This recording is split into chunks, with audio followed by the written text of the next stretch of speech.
Alrighty folks, welcome back for another audio review. We've got the Fosi i5 for you today. Fosi did send this to me.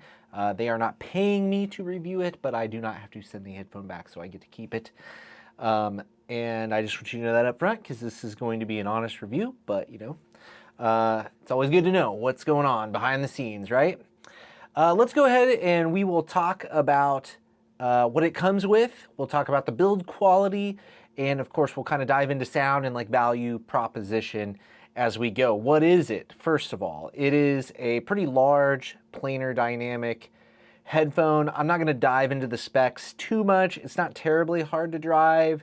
You know, it's very reminiscent if you look at like build of Hi-Fi Man stuff, right? So any of their big oval headphones, I feel like there are some pretty direct inspirations will be nice. We'll call them inspirations for this guy. Let me grab the HE1000 here. So, you know, looking at these guys side by side, can you see what I mean where they may have drawn, you know, a little inspiration there? I mean, it's pretty similar, okay? So I think, you know, if you think of like Hi-Fi Man stuff, maybe not the HE1000, but maybe like the Aria Stealth is kind of what this guy is going after. And I think that's a good kind of frame of reference to keep in mind. So I'm going to be comparing to some Hi-Fi Man headphones throughout this review. So it's a big planar dynamic headphone. What does it come with? Well, first of all, it comes in a, you know, a pretty decent box here, I would say. Inside the box, you've got like a foam piece that you can use.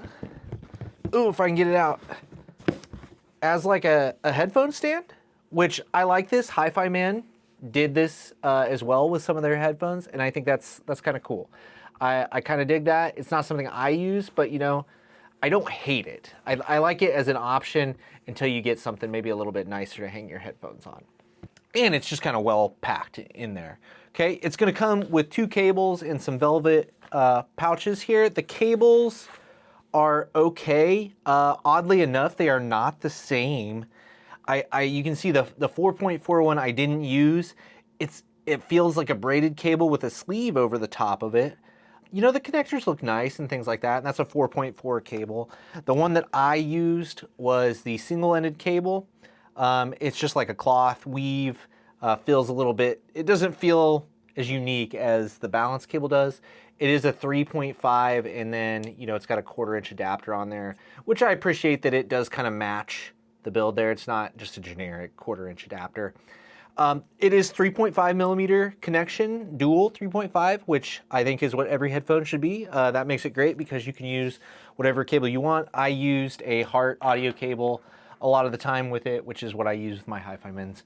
So I don't really have any complaints about that. The build is interesting. It's, you know, it's pretty good, I would say, especially for a headphone and about the, I think this is a $550 headphone at its full price. I think the build is pretty solid at that price. You got fully articulating cups, but there's some nice dampening there. You know, you got the adjustment here on the leather suspension strap. You've got some nice, big, thick, cushy pads. I don't know if they're leather or fake leather, but it feels pretty nice. And then you've got a cloth material that goes against your skin. They do feel a little heavy, a little on the heavier side. And, you know, honestly, I feel like the pads are almost a little bit too big.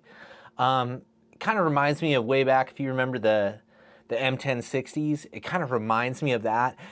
I would say it feels just as nice as the Hi-Fi Man stuff, but I find the Hi-Fi Man shape and pads just a little more comfortable than these guys. But all in all, you know, it's metal. It feels very solid. Like, I think the build, you'd find very little to complain about it. Again, if they could shave a 1/4-inch off these pads, I think that might be a good thing. But, you know, some people might not like that either, and maybe it'd screw the sound up a little bit, but I think it might actually help, if I'm being honest. But we'll talk about that here in a little bit. Build all in all looks pretty good.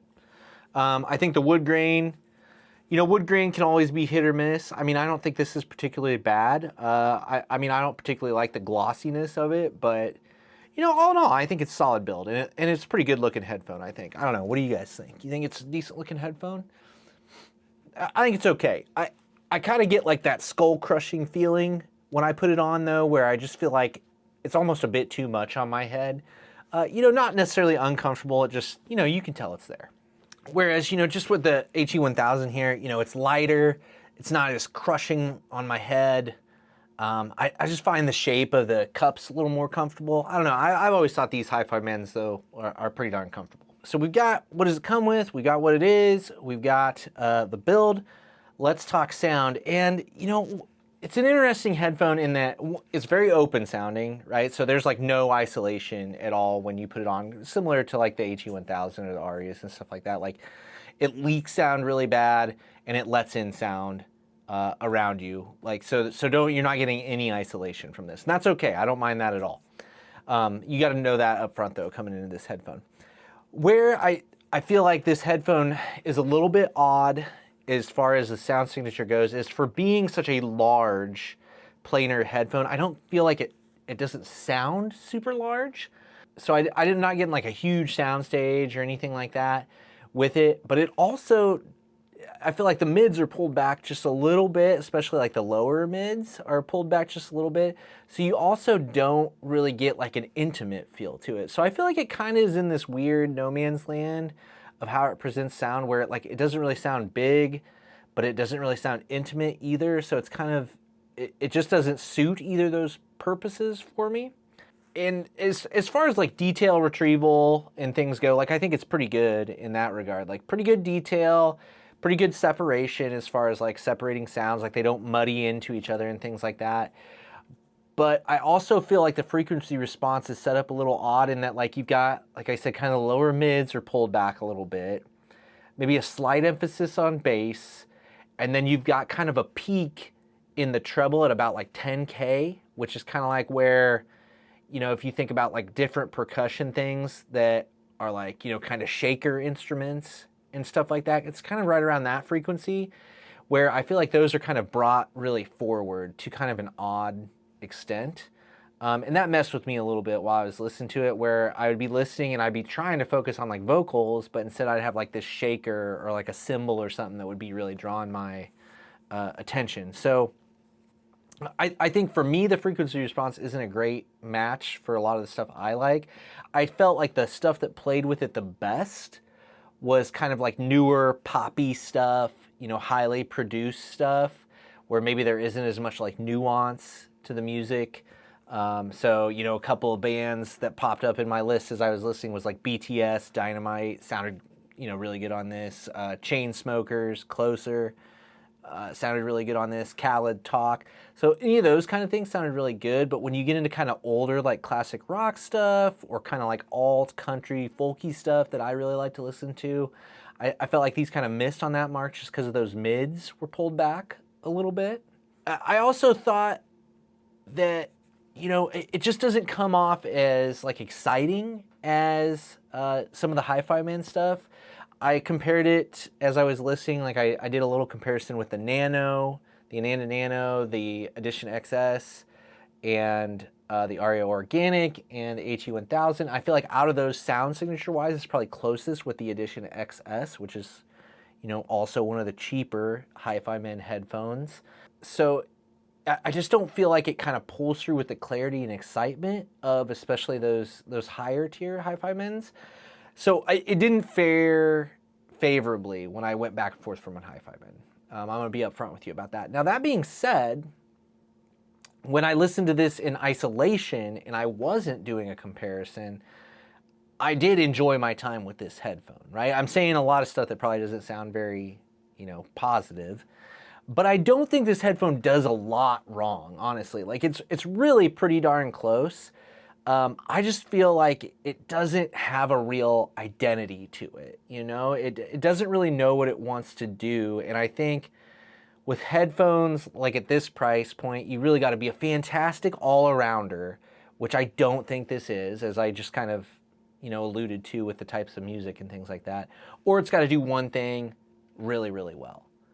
And I'm not sure that this does one thing really, really well either. It's just okay. It's just okay. And, you know, and maybe that's all right for Fosi's first attempt at like a headphone like this. I think just being okay is probably a win. You know, is this thing going to totally disrupt the market? I don't think so.